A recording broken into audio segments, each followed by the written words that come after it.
ces compteurs tous ensemble. Il ne faut pas que ce soit quelques compteurs retirés par-ci, par-là. Alors, ça marque les esprits, c'est une victoire, mais je pense que les personnes vont être à peu près aussi mal. Et surtout quand on aura ajouté le CPL G3. Il ne faut pas dire d'ailleurs le compteur Linky, c'est pas le compteur le problème, c'est le système. Le cheval de Troie, CPL première génération, CPL troisième et pourquoi pas quatrième, cinquième, comme en téléphonie mobile, et le fameux ERL. Voilà.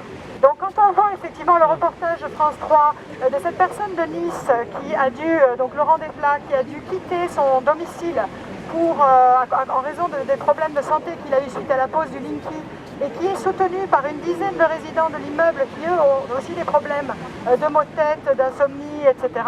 Donc effectivement, on y voit une personne d'Enedis qui est interviewée, et cette personne, elle dit quoi? Elle dit « mais ce compteur, il a été mesuré, il n'émet pas plus que les anciens compteurs ».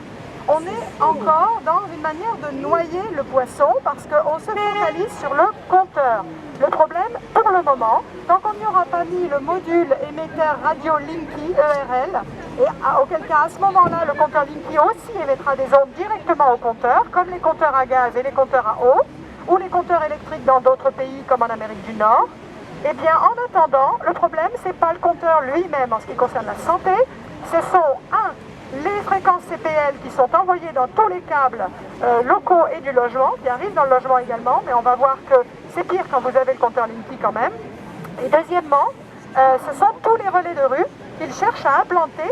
Donc, on parle de 700 000, on ne sait pas exactement combien il va y en avoir, mais le principe c'est que ceci, associé au projet de voitures connectées et de 5G, de passage à la 5G, qui va nécessiter des petites antennes de rue toutes les 100 ou 200 mètres, ça va représenter une irradiation bien plus importante de toute la population. Et ça, il se garde bien d'en parler, que ce soit les responsables d'Enedis ou que ce soit les agences de santé comme l'ANSES ou les organismes soi-disant indépendants de mesure comme l'ANFR, l'Agence nationale des fréquences. Alors si vous voulez, on en reparlera de cet aspect-là. Donc si vous voulez, on focalise l'attention des gens uniquement sur un détail et on évite de parler, les Anglais disent, de l'éléphant qui est dans la pièce. L'éléphant que tout le monde voit mais dont personne n'ose parler. Et bien nous on ose en parler et effectivement on ne veut pas que toute la population soit irradiée, en plus d'être espionnée évidemment.